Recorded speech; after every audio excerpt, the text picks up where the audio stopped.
started. Mr. Lucky. Okay. I think Mr. Lucky has beaten me before. Well, how about a Sicilian? Sorry, not that pawn, the Sicilian.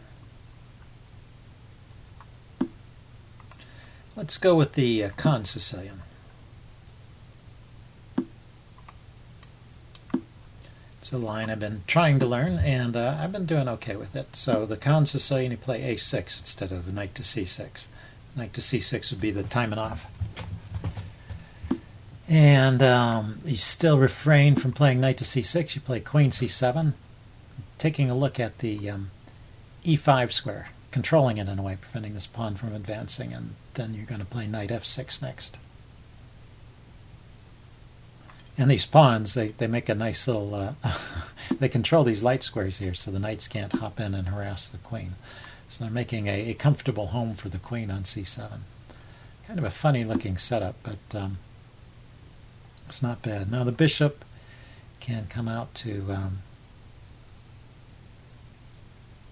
b4 or c5, and I don't really know which is more correct. Let's try bishop to c5 and castles.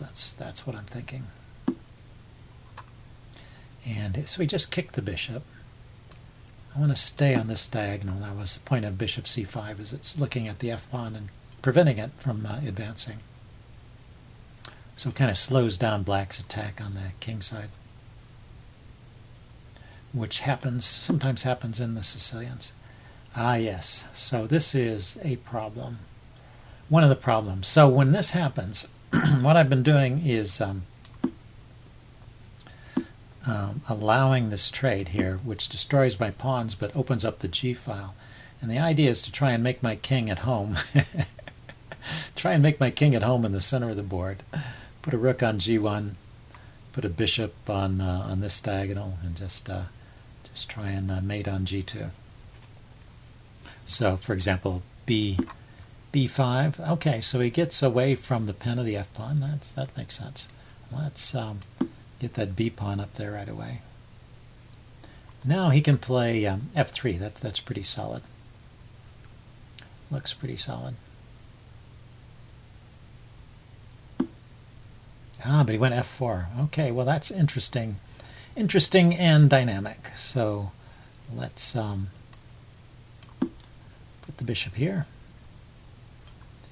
Maybe pawn to d.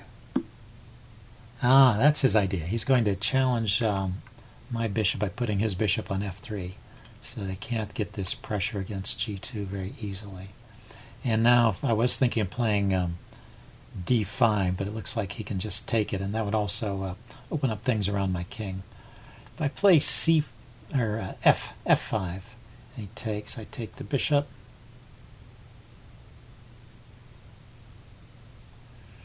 Yeah, it's not clear that that's helping.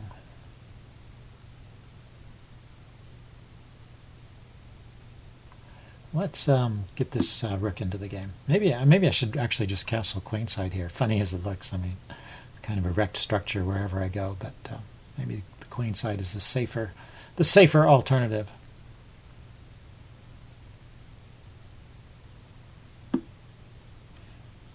Okay, so he just dropped his knight back. It's possible he can get something to get a knight to d4 there, because he's got two knights looking at the d4 square.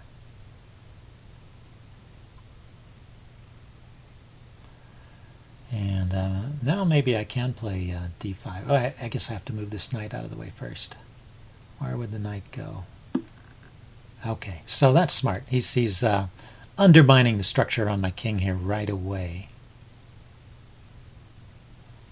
Looks good. So I don't want to open lines, so I'm going to push that pawn forward. And he's going there. Let's see. Yeah, that's well defended. Rook and knight, and I've got rook and I've got knight and queen attacking it, and he's got rook and knight defending it. So what is going on? Can I concentrate on d5 again? d5, he takes, I take. He's got too many pieces on it. Okay, so how about Knight here. I have to watch out. Watch out for the open c file here. Yeah, this may be too risky. Too risky. My king should probably run to a8 as quickly as possible. But where is my queen going? If he just plays c3 and then takes this pawn, what am I doing?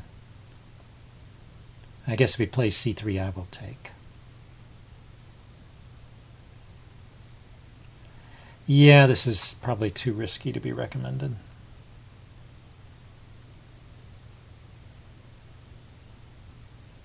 Still, sometimes, when you're taking on a higher rated player, sometimes you want to just mix it up instead of playing completely solidly.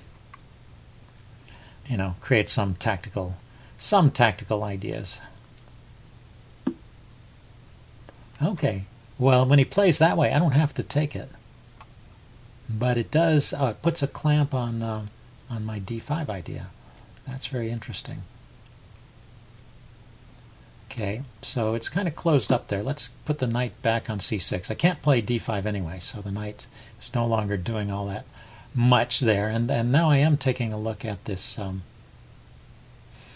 a pawn here. I can just take it now. I don't know if it's good to take it, but it's a pawn. And it goes back to defend it. Okay, so he must have thought it was interesting, at least, to consider taking. So how about d5 now? Pawn takes, pawn takes, pawn takes, and then the knight somewhere. No good knight moves. How about f5 first then, trying to undermine this pawn.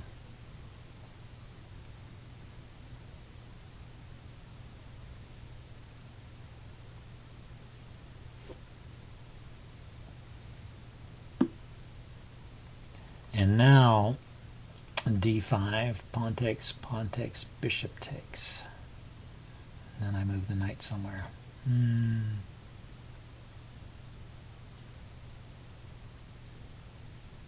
His knights seem pretty well posted. That's unfortunate. I can't put anything on d4 there.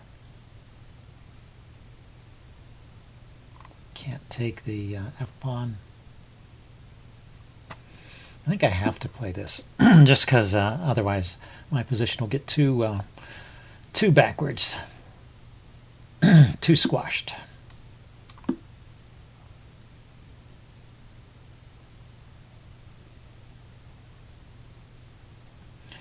Now the question is, so he didn't immediately go for that. He did not immediately take that pawn. I was wondering if that was good or not. So now this pawn is defended. This pawn is loose. The queen can be chased off of this diagonal. Let's see. This pawn can be taken. And he can take here. And then what? And I can take the knight. Let's see. He can move the knight somewhere with check. But I want to get the queen off the c file. So knight here with check, I take.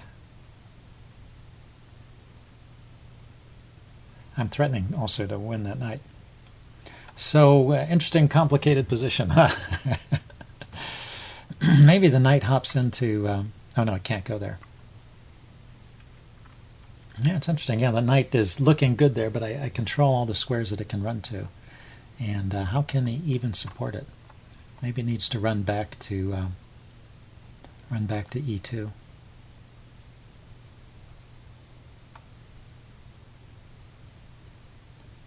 And in that case, maybe I can grab another pawn, which is being pretty cheeky, but yeah, maybe I can get away with it. Okay, well, at least Mr. Lucky is thinking. Knight back to c2, hitting my b pawn might be interesting, because then with that pawn out of the way, he can launch a pawn storm against my king here. Okay, went to b3. Maybe with the idea of coming into c5 here, hitting my bishop. I can take it at c5 though. Okay. So what do I have besides grabbing another pawn? Do I have some kind of attacking idea here at all? Now, yeah, I have one attacking idea, which is bishop to b8, lining up with the queen here. But he is kind of threatening to take.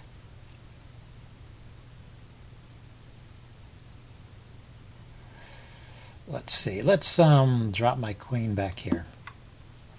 Just getting away from discoveries of the bishop.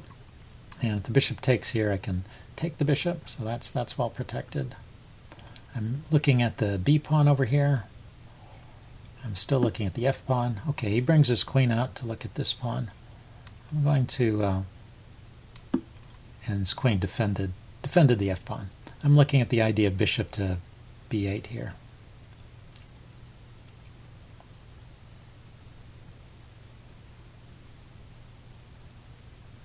That would let his knight in, but he has to respond to the mate threat.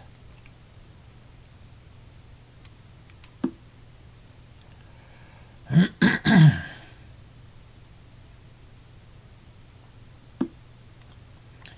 now there's rook here. Let's see, do I have time to think? I have a little time to think. There's a couple ideas here I could consider. One is pawn here, but then the bishop comes with check, so that's probably not good. Probably not good. So the other idea is just rook. Rook on the g-file. Why not? Just sacrifice on g6. And he's going to allow that. So can he disrupt this plan? He's going to take the bishop.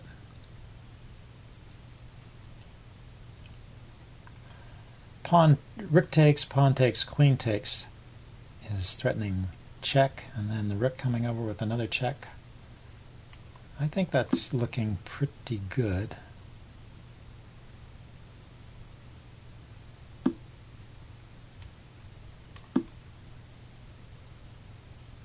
It's also threatening immediate mate on h2.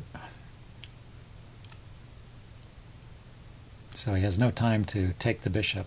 I mean, there's this cute tactic, a knight takes bishop takes here, check, and my queen could be traded off, but it's not even hanging, it's defended by the bishop here. So he needs to put something on the second rank, to defend. And now this check drives the king to that square.